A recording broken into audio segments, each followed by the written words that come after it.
అందరికి నమస్కారం. నేను మీ కిరణ్ రాయల్, జనసేన పార్టీ తిరుపతి నియోజకవర్గ ఇన్ఛార్జ్. ఏమన్నా మహేష్ అన్న, స్క్రిప్ట్ మహేష్ అన్న మళ్ళీ స్క్రిప్ట్ తీసుకొని ప్యాకేజ్ మళ్ళీ ఫ్రెష్ గా ఈరోజు వచ్చినట్టుంది.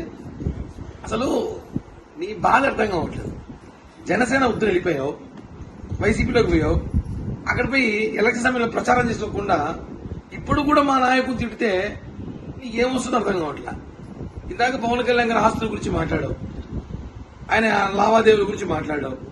ఒక విషయం అడుగుతున్నా నేను, ఈరోజు స్క్రిప్ట్ మహేష్ అంటే పోతిన మహేష్ పేరు స్క్రిప్ట్ మహేష్ అని నామకరణం చేద్దాం జనసేనకులంతా. ఎందుకంటే ఆయన గతంలో ఎప్పుడు కూడా స్క్రిప్ట్ తీసుకొచ్చి మాట్లాడదు కాదు. గత 15 రోజులుగా ఆయన స్క్రిప్ట్ తీసుకునే మాట్లాడుతున్నాడు. అందుకే స్క్రిప్ట్ మహేష్ పెడతాం. ఈరోజు ఆయన మాట్లాడుతూ ఇందాక పవన్ కళ్యాణ్ గారి ఆస్తులు ఎంత, 2 సినిమాలు 90 కోట్లు వచ్చాయా, ఇవన్నీ మాట్లాడే ముందు 15 రోజుల క్రితం నీ ఆస్తులు ఎంత, ఇప్పుడు నీ ఆస్తులు ఎంత చెప్పగలుగుతావా? ఏమైనా అభివృద్ధి చూపించగలుగుతావా? ఇలా మమ్మల్ని చెప్పమంటావా?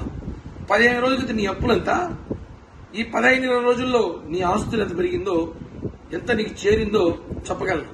ఒకటి మాట్లాడు. నువ్వు పవన్ కళ్యాణ్ గారి గురించి మాట్లాడడానికే వైసీపీ వాళ్ళు తీసుకున్నారు. నువ్వు ఏదో విజయవాడ వెస్ట్ పోటు కడది కాదు, కానీ ఈ రోజు నువ్వు సిద్ధమని వెనకాల జగన్ ఫోటో పెట్టుకుని పవన్ కళ్యాణ్ మాట్లాడుతున్నావు కాబట్టి నువ్వు మాట్లాడిస్తున్నావు. ఎందుకు నిన్ను చేర్చుకుందే పవన్ కళ్యాణ్ గారిని తిట్టడానికే వైసీపీలో చేర్చుకున్నట్టుంది. ఏం మాట్లాడుతున్నావు అంటే, నువ్వు మాట్లాడిన 10 నిమిషాలకంతా మీ బాసు, రెండో బాసు సజ్జల గారు మాట్లాడాలి ఇప్పుడే.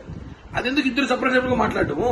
ఇద్దరు కలిసి ఒకేసారి ప్రెస్ మీట్ పెట్టచ్చు కదా, ఇద్దరు కలిసే పెట్టచ్చు కదా, కలిసే మాట్లాడచ్చు కదా. మరి కాసేపు నువ్వు కూడా వస్తాడు, పోసాన్ని కుక్క వాడు మాట్లాడతాడు. ముగ్గురు కలిసి మాట్లాడి పెట్టండి ప్రెస్ మీట్, చూస్తాం.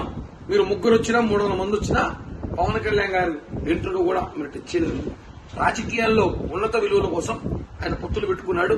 అంతేగాని నువ్వు ఈ రోజు నీ పరిస్థితి విజయవాడ వెస్ట్ ఏంటో అందరికీ తెలుసు, నీ ఆర్థిక లావాదేవీలు ఏంటో అందరికీ తెలుసు.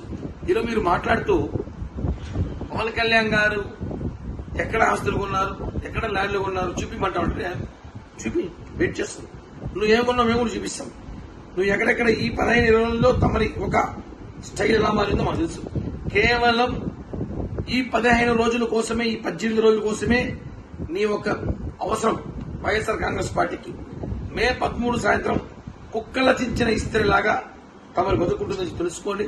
ఎందుకంటే రాబోయేది కూటమి, మా జనసేన, టీడీపీ, బీజేపీ కూడా ప్రభుత్వం రాబోతుంది. తర్వాత మీ పార్టీకి అడ్రస్ ఉండదు, మీరు అడ్రస్ ఉండదు. ఈ విషయం తెలుసుకొని పవన్ కళ్యాణ్ గారి ఆస్తుల గురించి, ఆయన వ్యక్తిగత లావాదేవీల గురించి మాట్లాడేటప్పుడు మీ వ్యక్తిగత ఆస్తులు, మీ వ్యక్తిగత లావాదేవీలు చెప్తారని అడుగుతున్న స్క్రిప్ట్ మహేష్.